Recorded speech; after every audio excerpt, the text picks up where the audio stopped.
খতিব মহোদয়ের আগমন। ফিলিস্তিন ফিলিস্তিন ফিলিস্তিন ফিলিস্তিন। আসসালামু আলাইকুম ওয়া রাহমাতুল্লাহি ওয়া বারাকাতুহু। সম্মানিত উপস্থিতি, বাংলাদেশের সর্বস্তরের সকল দল মত, চিন্তা, দর্শন, সকল মত এবং পথে সকল মিছিলের মোহনা মিশে গেছে আজকের এই মহাগণজামায়াতে। সম্মানিত উপস্থিতি, আপনারা যারা দূর দূরান্তে অবস্থান করছেন, আপনারা প্রত্যেককে আমরা বিনীতভাবে সহনশীল আচরণ করবার জন্য বিনীতভাবে অনুরোধ করছি। অনুগ্রহ করে সবাই শান্ত হন। খুব সামান্য সময়ের মধ্যে পুরো অনুষ্ঠান পরিসমাপ্তির দিকে আমরা যাব ইনশাআল্লাহ। আমরা আপনাদেরকে বিনীতভাবে অনুরোধ করছি, আপনারা আশেপাশে কেউ অসুস্থ হচ্ছে কিনা তাদের দিকে লক্ষ্য করেন। বাংলাদেশের সকল দল মত, চিন্তা, দর্শনের মানুষ মাজলুম ফিলিস্তিনি এবং মাজলুম গাজার মানুষের পাশে আছে, সহাবস্থান করছে। এক কাতারে দাঁড়িয়ে আজ বিশ্ববাসীকে আমরা দেখিয়ে দিতে চাই, আমাদের মধ্যে বিভিন্ন বিষয়ে চিন্তাগত মত পার্থক্য, ভিন্নতা থাকতে পারে, কিন্তু মাজলুম ফিলিস্তিনিদের স্বাধীনতা, তাদের অধিকার, গাজার মানুষদের বিরুদ্ধে জুলুম বন্ধের দাবিতে আমরা প্রত্যেকটা বাংলাদেশের মানুষ ধর্ম বর্ণ নির্বিশেষে আমরা প্রত্যেকে তাদের সাথে সংহতি প্রকাশ করছি। সম্মানিত ভাইরা, আমি দূর দূরান্তে অবস্থানরত ভাইদেরকে বিনীতভাবে আরজ করছি, আপনারা আপনাদের আশেপাশে কেউ অসুস্থ হলে তাদেরকে পানি দিন, বসতে দিন, চাপাচাপি ধাক্কাধাক্কি করবেন না। আপনাদেরকে বিনীতভাবে শান্ত হতে অনুরোধ করছি। আমরা এখনই মঞ্চে মেহমানদেরকে ডেকে এনে অনুষ্ঠানের সমাপ্তির দিকে যাব। সম্মানিত উপস্থিতি, আমরা শুধুমাত্র আপনাদেরকে শান্ত করবার জন্য কিছু স্লোগান দেওয়ার চেষ্টা করেছি। আমি এই মুহূর্তে মঞ্চে ডেকে নিচ্ছি বাংলাদেশ জাতীয়তাবাদী দলের স্থায়ী কমিটির সদস্য জনাব সালাউদ্দিন আহমদ। জনাব সালাউদ্দিন আহমদকে আমি মঞ্চে আসার জন্য বিনীতভাবে অনুরোধ করছি। এবার আমি অনুরোধ করছি মঞ্চে আসার জন্য দৈনিক আমাদের সম্পাদক জনাব মাহমুদুর রহমানকে।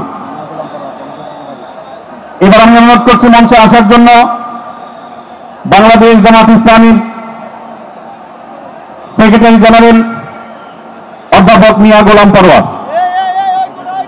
এবারে আমি মঞ্চে ডেকে নিচ্ছি ইসলামী আন্দোলন বাংলাদেশের নায়েবে আমির মুফতি ফয়জুল করিম হাফিজাহুল্লাহকে বিনীতভাবে মঞ্চে আসার জন্য অনুরোধ করছি।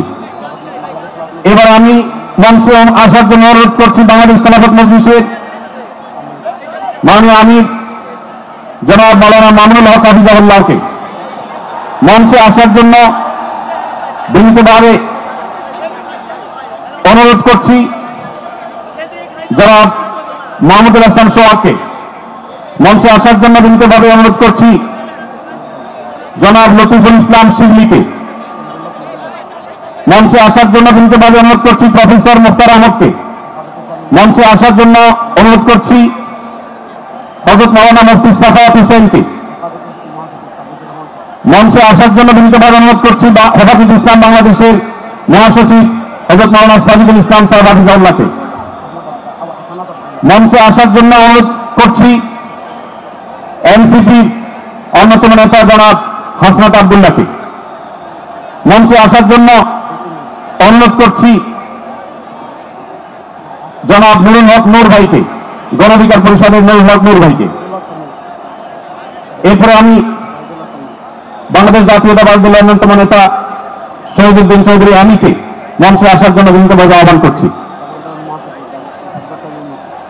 এরপরে ইসলামী আন্দোলন বাংলাদেশের মহাসচিব অধ্যক্ষ ইউনুস হাফিজাহুল্লাহকে আমি মঞ্চে আসার জন্য বিনীতভাবে অনুরোধ করছি। এরপরে নেসারাবাদের বিশাল হযরত মাওলানা খলিলুর রহমান নেসারাবাদীকে আমি মঞ্চে আসার জন্য অনুরোধ করছি এবং নাগরিক নিরাপদ সড়ক আন্দোলনের অন্যতম নেতা ইলিয়াস কাঞ্চনকে মঞ্চে আসার জন্য অনুরোধ করছি। এরপরে মাওলানা রফিকুল ইসলাম খান ভাইকে মঞ্চে আসার জন্য বিনীতভাবে অনুরোধ করছি। তারপরে মঞ্চে আসার জন্য আমি বিনীতভাবে অনুরোধ করছি হযরত মাওলানা হাসান জামিল হাফিজাহুল্লাহকে, হযরত মাওলানা জুনায়েদ আল হাবিব হাফিজাহুল্লাহকে, মুফতি মিজানুর সাইদ হাফিজাহুল্লাহকে মঞ্চে আসার জন্য বিনীতভাবে আহ্বান করছি। করিম মহিউদ্দিন খানকে মঞ্চে আসার জন্য আহ্বান করছি। তাহলে আহমদ বিন ইউসুফ ভাইকে মঞ্চে আসার জন্য অনুরোধ করছি। জনাব রাশেদ প্রধানকে আমি মঞ্চে আসার জন্য বিনীতভাবে অনুরোধ করছি। রাশেদ প্রধানকে